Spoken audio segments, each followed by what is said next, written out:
एक महत्त्वाची बातमी समोर येते। ठाणे केडीएमसी मध्ये युतीचं भिस्त घोंगडं कायम आहे।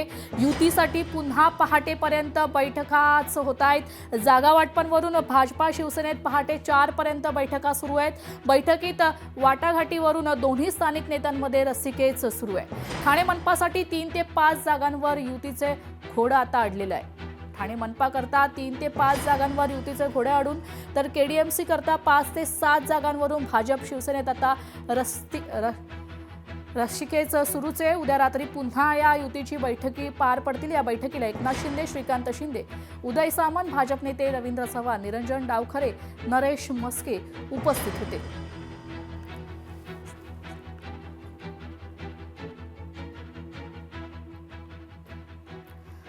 ठाणे केडीएमसी मध्ये युतीचं भिस्त घोंगडं कायम आहे। युतीसाठी पुन्हा पहाटेपर्यंत बैठका सुरूच आहेत। ठाणे मनपासाठी 3 ते 5 जागांवर युतीचं घोडं अडलंय।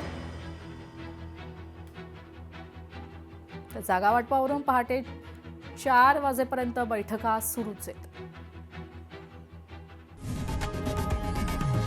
लोकशाही मराठी ऐका, पहा, जागरूक रहा।